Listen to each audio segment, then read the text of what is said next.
細いとこ書きやすい。この穂先だけで書けるわ。つららん。はい、毎度、しやすつららん、あざっかやつららんのあざっかあまり作らない職人、承知でございます。いきなりなんですけどね、今回は水墨画とか書道で、今すぐに時間かけずに上手くなる方法をご紹介します。まあ実際にそんな方法ってないんですけど、一つあるとしたらね、道具を変える。これはね、絶対にあると思います。水彩画とかでも道具変えたらね、急に上手くなることってあると思うんですけど、ことね、この東洋画とか書道に関してはね、特にね、この道具の良し悪しってね、めちゃめちゃ大事なんですよね。前も僕言ったかもしれないですけど、中学生ぐらいの時に水墨画始めて、どうもね、竹の葉っぱがうまく描けへんなってずっと撫でたことがあったんですよ、1年ぐらい。で、自分には才能がないんやなと思ってたんですけど、筆をちょっとええもんに変えたらね、みるみる上手くなって、めっちゃ簡単に笹描けるやんみたいな経験をしたことがあるんですよ。だからね、ほんま道具って大事なんですけど、今回はね、水墨画とか書道で使う筆をご紹介したいと思います。しかもね、ただの筆じゃないんですよ。今回はね、職人さんが仕入れから仕上げまで全て一人で作って、その職人さんが追求しているのがなんと、何でも描ける筆。ね、何でも描けるですよ。すごくない？かけるっていうのはこっちのかけるとこっちのかけるどっちもですね。書が道元と言いまして、絵の世界でいい筆っていうのは書の世界でもいいし、書の世界でいい筆とされたものは絵の世界でもいいとされるんですよ。ルーツが一緒のもんっていう考え方するんですけど、何でもかける筆、どんな筆なんでしょうね。はい、今回ご紹介するのはじゃん。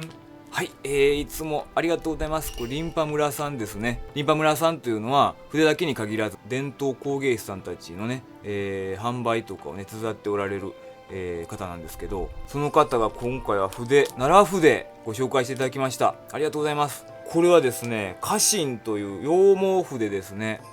4本セット。なんとほんでですよ。これ見てじゃーん。ちょっと見づらいかな。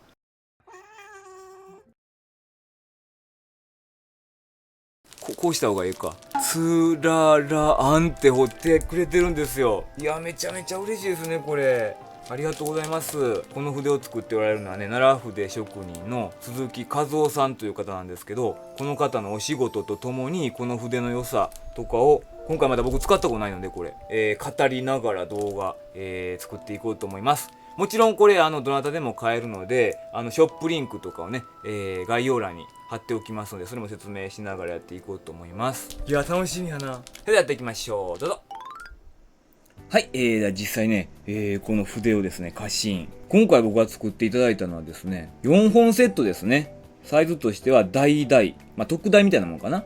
で大中小とで羊毛を使われた、筆です。でこの4本セットでですね、リンパ村さんでは16,500円で、売っております。どうなんですかね、高いと思われる方もね、やっぱ1万円超えるもんってやっぱ庶民感覚としては高いっていうイメージがあると思うんですけど、僕はね、正直安いと思いました。4本セットでですよ、でも。めちゃめちゃ安い。こんだけ丹精込めてね、お一人で作られた筆やのに、こんな安くていいんかなっていうぐらいね。で、ちょっとそれでもやっぱりね、1万円超えるのは高いよっておっしゃる方は、なんとね、これね、バラ売りもされております。ちょっとだけね、1個単位になると割高にはなってくるんですけど、1本単位でもね、購入できますので、よければ、リンパ村さんのショップの方にメールを、一言一文添えたら、そこからサポートしてくれると思いますので、それぞれね、5000円とかね、求めやすい価格になってると思いますので、1本だけ欲しいって思われる方は、そちらから買ってみてください。今回ご紹介した羊毛のね、この家臣というものなんですけど、前ね、Amazon の方でね、リンパ村さんのショップがあるってね、炭の時に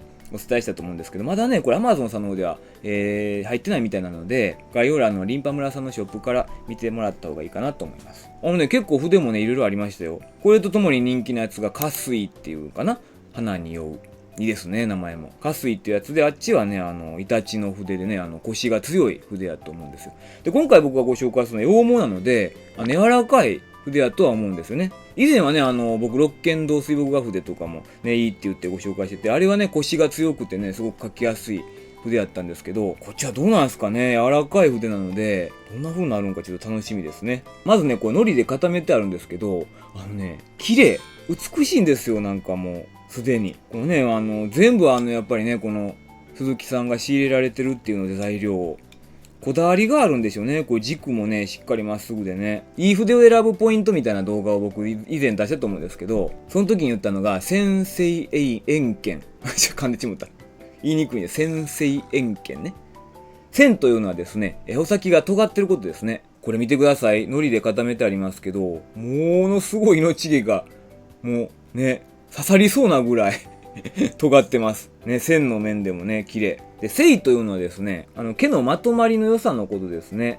まあ今固まってるのであれなんですけど、開けた時にも、変に飛び出したり、凹んだりしてる毛がないっていう。多分これ綺麗なので、そんなことはないと思います。今ちょっと糊解きしてますけどね。で、円というのは、この筆ってね、円錐形になってるんですけど、しっかりこう、真上から見た時に丸くなってるか。綺麗ですね。なんか変に潰れたりくびれたりしてるところがないかっていうところなんですけど、こう回してみてもですね、どうですか？今これ筆軸回してます。どっから見ても綺麗ですね。丸みを帯びていてフォルムが。で、バッチリですよね。で、剣はまだちょっとわかんないです。剣っていうのは筆の腰のことなので、100均の筆とかやったらこう押し付けてね、パッてやるとこうもうそのまんま、寝たまんまになってしまうんですけど、そこの弾力があるかどうかっていうのは、糊解きをしてから見てみたいと思います。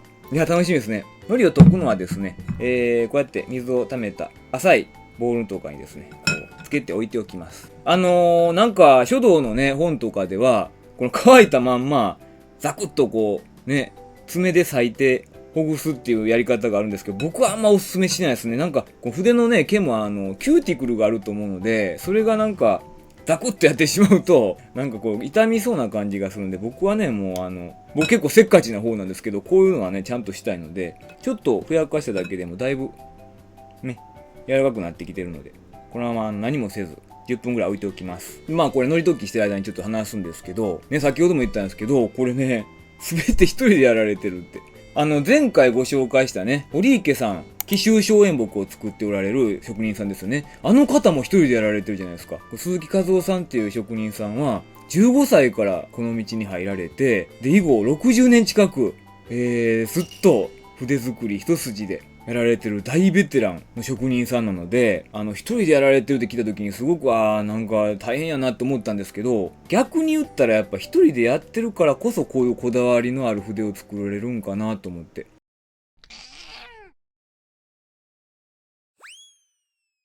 僕もね、そこまで詳しくないんですけどね、船舶な知識ながら筆作りっていう工程はなんとなくしてたんですよ。いわゆるなんかこう筆のね、毛を選んできて、で、揉み込んだりね。で、こう逆毛取ったり、で、こうね、で、バランみたいにならしたやつをこうペタンペタンと折っていったりね。っていう簡単なもんやと思ったんですけど、なんとね、工程がね、120工程以上あるらしいです。細かいことも含めたら。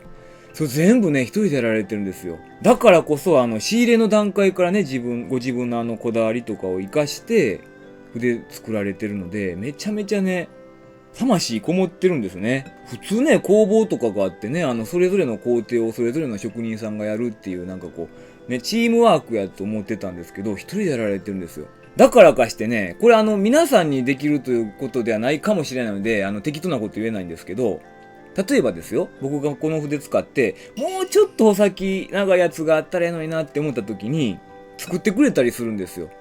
これ多分ね、信頼関係を築いてからじゃないとできないことやと思うんですけど、ずっとこの鈴木さんの作られてる奈良筆を使ってて、こうやりとりがね、できててお互い信頼関係ができてきたりすると、そういうね、オーダーにもお答えいただけるみたいなんですよね。それもだから一人でやられてるからこそできることなのかなと。あとね、これね、内入れほら、つららんってこれね、入れてくださってるんですよ。これね、橙の方はね、なんと金色ですよ。めっちゃ嬉しいですね、これ。なんか、名前入ってるだけで自分のもんっていう感じするから嬉しい。で、これなんとね、僕だけにしてくれたわけじゃなくて、これはショップから買われると、やってくれるオプションでやってくれるんですよ、これ。ただし、アルファベットは除くなんですね。ひらがなと、この漢字のみしか対応できないんですけど、ショップのそのフォームからね、入力してやっていただけるので、ぜひね、せっかくやから皆さん名前とかね、自分の画号とか彫ってもらったらね、自分だけの筆になるからめちゃめちゃいいんじゃないですかね。お、糊がふやけてきましたね。見てくださいよ、ほら、こんなね、工程ね、めちゃめちゃいい顔されてますよね。こう根元を締めたりね、焼いたりしてるとこなんですけど、で筆にすげ込んだり、めちゃめちゃ大変な工程。しかも、ね、職人さんならではのその知識と経験によって生み出されるもんやからね、一品やから。安いっすね、一本何千円で買えるっていうのは。ぜひぜひね、そういうね、なんか写真とかもね、こだわってらっしゃるんですよ、リンパ村さんのショップって。なので、見てるだけでも楽しいと思うので、ぜひね、リンクからね、見てほしいですね。すごいかっこいいんですよね、なんかすごいいい顔されてて。でそのリンパ村さんもね、この間ね、今からこれ使ってね、やっていこうと思うんですけどね、これ、有田焼のすずりとかね、これも職人さんが作られたやつです。ね、表面にね、絵が入ってるって珍しいやつ。ここでしか買えないやつ。あとね、こう、紀州松園木。これ、堀池さんが作られたやつですね。こういうね、ほんとね、伝統を守る活動をね、されてるんですよ。職人さんのお手伝いというか。で、今からね、これ、見られてると思うんですけど、海外の方も、How are you? 海外の方も、水墨画される方いっぱいいてね、僕の動画のコメント欄に、絵をやってるのになかなかいい筆がありませんというコメントね、結構いただくんですよ。だからね、このね、日本の職人さんと海外がこう、つながるとすごくね、いい流れになるかなと思うのでね、ぜひぜひ、海外の方も購入してもらえるサイトなので、ぜひね、覗いて買ってみてほしいですね。ウェルカム。変なこと言わんとこ。海外の人に不信感持たれたら売れへんなるからな。これはでも、今ね、海苔ほどけてきましたけどね。絶対いいですね、これはね。もう、わかりますもん。僕も専門的な知識すごい豊富なわけじゃないので、一概には言わないんですけど、やっぱりね、ずっとね、道具に悩んできた時期も多かったので、もうね、なんとなくね、こうやって触ったりね、してるとね、いい筆か悪い筆かっていうのわかるんですよ。なるほどね。さっきも言いましたけどね、ほんまに、もちろん絵とか書道を上達するためには練習なんですけど、それ以前にね、やっぱりいい道具じゃないとうまく描けないんですよね。なので、ほんまね、このリンパ村さんのね、揃えてらっしゃる、職人さんがね、生み出す道具たちっていうのはね、今まで僕もいろいろ使わせていただいたんですけど、本当にね、全部ね、質の高いもんです。安心してだからね、ご紹介できるというか。ちなみにこれ、乗り解きするためにつけてるだけなので、なるべく軸が作らないように。ずっとつけておかないでくださいね。すげ込み部分が腐ったりするので。そうそう、これね、ちょっとね、剣豪っていうのかな。ほら、これが繊維ですよ。筆の良さを表す繊維。こう、開けた時にね、平らになってるでしょ、ここが。ここがね、飛び抜けたりね、へっこんだりするとこがあると、ダメな筆なんですけどね、しっかり平らになってます。しっかり揃ってるんですよ、長さがね。含みもええな。だからね、こういうことやと思うんですよ。何でも書ける筆ってね、矛盾してて、水墨画とか書道ってこう、腹を使うので、筆の。広い面も含みよく書けつつ、細かいところも書けるってことじゃないですか。何でも書けるって。それってね、やっぱ穂先が効いて、なおかつ、この毛全体に含みがあり、腰が良くないとできないことなので、その辺をちょっとね、確かめてみたいですね。何でも描ける筆。でもほんまに職人さんがいないとね、僕たちは絵描くことができないので、感謝ですよね。やっぱりね、水墨画描くにはね、広い面が描けた方がいいので、橙をちょっと使ってみましょう。すごいようまとまるわ、毛先が。これね、水を含ませた状態ですね、海苔が溶けて。すごくね、穂先がね、まとまってます。わかりますかね、この尖り具合。ね。で、めっちゃ水含んでますよ、これ。あとね、こうグッと押してもちゃんと戻る。これなんですよね、剣が。先生円剣の剣がこれ。これがね、ダメな筆とかだとね、戻らないんですよ。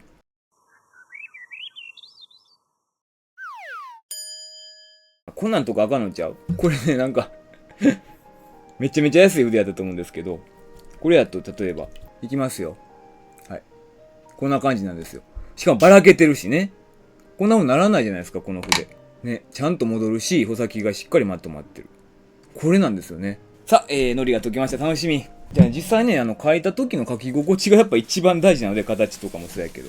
実際ね、書いてみようと思います。楽しみですね。せっかくなのでね、今回はね、この2つの、今までリンパ村さんにご紹介いただいた、道具すべてでやってみましょう。この、道具たちはですね、すべてね、以前動画でご紹介してますので、よければ概要欄にそちらもね、全部動画貼っておりますので、ぜひぜひそれぞれ見てあげてください。これもね、よう擦れるんですよ、墨。はい、それではいつものように僕がよく使ってる中国の戦士を、にじみが美しい紙ですね、こちらに書いてみたいと思います。筆だけはね、ほんまに筆を下ろした瞬間に、もうね、よしあしわかるぐらいのね、繊細な道具なのでね、楽しみですね。海外の方にもね、購入しやすいように、リンパ村さんのショップでは、イングリッシュの方に変換もできるので、今動画で出してると思うんですけどね、そちらも見てほしいですね。ウェルカムですよ、海外の方。うわ、綺麗やな。ここまで綺麗な筆先見たことないかもしれん。楽しみですね、ほんと。あと単木でちょっと試してみましょうか。含みがね、半端ないんですよ、ほんまに。いや、なんかね、めちゃくちゃ柔らかいんですよ、穂先は確かに。羊毛なんでね。でもね、こう、なんていうんだろう、不思議な感じするけど、とろける筆先なんやけど、ちゃんとね、まとまりがあってコシがあるんですよ。めちゃめちゃ水含んでます、ほんで、これ。これ、尖ってるよな。まず面表現してみましょうか。いきます。柔らかい。うわー、すごいまとまり。筆の入りを起筆って言って、止まるとこを収筆って言うんですけど、このね、収筆のとこ見ててくださいね。ほら。ここね、ばらけないでしょ。しっかりまとまってる。これね、すごいことなんですよ。これが大事なことでね、じゃあちょっとダメ筆使ってやってみますね。起筆、収筆ってやった時に、ばらけるんですよね、ほら。ダメな筆は。これならないからね。起筆、収筆。ほら。しっかりまとまってる。もうね、なんかね、すごいね、なんやろな、抵抗感がないんですよね。紙に。うわ、綺麗やわ。例えば竹の葉みたいに、ね、尖ったやつ。入って抜けるっていうのがね、しっかりできてないと、僕がダメな筆で中学生の時に苦戦してたように、穂先がね、鋭利に出ないんですよ。これちょっとやってみますね。入って、抜ける。うわー、尖るね。入って抜ける。これですよ、これ。見て、ほら。今スローになってるかな。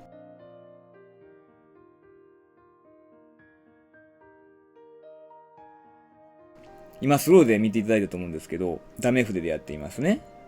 まあこれでもね、僕ぐらいの腕になってくるとね、細く出せると思うんですけど、なんかほらちょっと偏ってしまいますよね。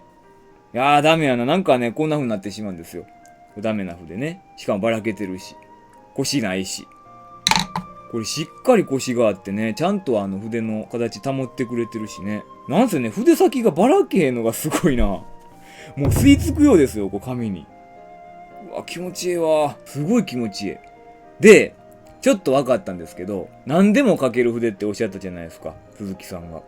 これね、こんな太いね、これ大々ですよ。でっかい一番大きい筆なんですけど、こんな大きい筆やけど、すごいね、穂先がね、とんがりすぎてるっていうか、こんな命毛まとまってる筆見たことないんですけど、これね、多分、僕ね、細い線引くのはね、割と得意な方なんですけど、これね、異次元の細さ書けると思うで。慣れたら。いきますよ。ちょっとアップにしようか。見てください。いきますよ。これ、どうですか？この線引けるってすごくないですか？まあまあ、コツがいるんですけどね、ここのね、小指をちゃんと紙面につけたら、ここを動かさないで一定にしたらね、細い線描けるんですけど、これはすごいな、バサつきもせずに。こんな細い線描けるんですよ、こんな大きな。ね、穂先で。もちろんね、このちっちゃい小ですかね、これは。こちらも同じように、ね、まとまりがいいですね、これも。品質になんかこうばらつきがないっていうのもいいですよね。ダメな筆はね、何本セットとかやって売っててもね、全部バラバラなんですよ、品質が。でも、鈴木さんの筆はですね、大々と小も同品質ですね。まあ、書くもんによってこう変えれる感じなのかな。ちょっとちっちゃい葉っぱ描きたい時とかにやってみたり。うわーでも綺麗に出るわ、線が。まとまりが半端ないから、線がね、今までほら、ブレブレして、なんか変な汚いかすれ出てしまうとかね、言われる方は、この筆をね、変えてみたらほんまに世界変わると思います。すごいね、線が綺麗なんですよ。例えば、かすれ出すにしてもね、こう綺麗じゃないですか、この。ばらつきがないから。ほら。変な、なんか、筆先がこう暴れすぎることによって汚いかすれになったりするのがない。端正なかすれっていうかな。まあでもね、僕がしのごの言うまでもなく、この試したね、筆跡を見てもうたら、筆の良さってわかるんじゃないかな。すごい伸びやかな線も描けるしね、こうやって。蘭の葉のようなね、伸びやかな線も描きやすいし。ほら。うわぁ、こうもう流れるように描けるな。気持ちいいわ。すごい気持ちいい。ああ、もうこれはありがたいですね。もうほんまに職人さんには感謝ですね。安いって、こんないい筆がね、5000円ちょっとで買えるんやから別代でも。ぜひね、筆ね、どんなん買っていいかわかんないとか、今買ってる筆がいまいちやっていう方はね、試してみてください。誰でもね、登録不要で簡単に買えるようになってるので、ぜひぜひ購入してみてくださいね。いやー、気持ちいいな。何回も書いてしまう。ずっと書いてたい。でね、僕いろいろ今ね、いろんなサイズを使ってみたんですけど、初心者の方ってね、どうしてもちっちゃい筆を好まれるっていうか、大きい筆扱いにくいって思われるんか知らないですけど、ちっちゃいのをお求めになる方が多いと思うんですけど、僕がね、やっぱおすすめするのは、この大か大かな。やっぱね、鈴木さんがおっしゃるように、何でも書ける筆っていうことやから、さっき見せたみたいに筆さえ上がってきたら、大きな筆でも細かい仕事っていうのはできるんですよ。でもね、この、なんぼね、いい筆やっても、このちっちゃい筆やと含みがね、限度があるから、例えば広い面塗るのとかもちょっとね、まあ、すごい含みあるからでも塗れそうな感じするんですけど、ちょっとね、この章とかやとね、ちっちゃいはがき絵とかにしか書けないかなと。まあだからこの大と章があったらバッチリなんじゃない？もし最小限で揃えたいって方は。いやー素晴らしかったですね、この筆。今ね、100均とか言われてね、安いもんブームになってますけど、やっぱり高いには、高いなりのね、意味があるんですよ。本当に世界変わりますから。うん。はい、では最後にね、この筆でですね、何書こうかな。やっぱ竹がいいですかね。一番わかりやすいっていうか。竹をね、書いて割りたいと思います。大を使いますね。まあ何でも書ける筆ということなんで、これ一本でせっかくやからやっていきましょう。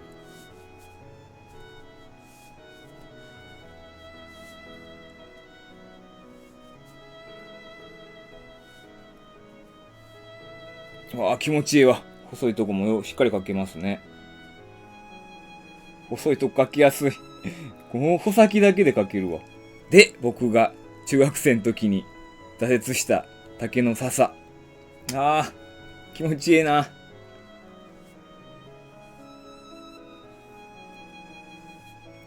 うわ、めっちゃすごいな。気持ちいい。気持ちいいぐらいに書ける。もうね、思ったところに筆がいってくれますね。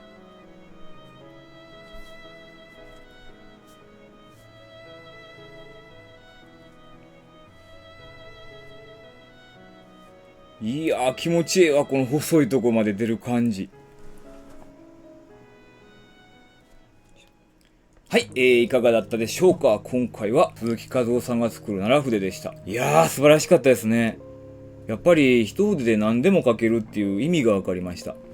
これで言うとですね、こういうカスレとかね、結構割と強い線も出るんですね。柔らかい筆やのに。面でね、含みもいいので、1回の彫木で、あ、これも大事なこと。この筆にあらかじめグラデーションをセットすることを彫木って言うんですけど、これ1回やったらね、ある程度はこう書いていけないと、水分量。何回もこう彫刻し直してたりすると、それがなんかうるさくなってしまってね、画面に統一感が出ないんですけど、この幹なんてね、これ3本とも全部1回の彫木で済ましてるので、手前の濃いところ書いて中くらいで円形のね、薄い幹っていうのを1回で書ける。含みがいいからですね、これは。次はね、この命木がすごく生きてるので、このでっかい筆でも、こういうね、枝のところ、書いていきますし、ほんま気持ちいいですよ、このね、先が効いてて。はい、じゃあ最後にね、こういう素晴らしい筆がですね、概要欄に載ってるリンパ村さんのショップ、それから Amazon でも一部取り扱っておられるので、どちらも載せておきますので、そちらからぜひぜひ購入してみてください。単品はね、多分ね、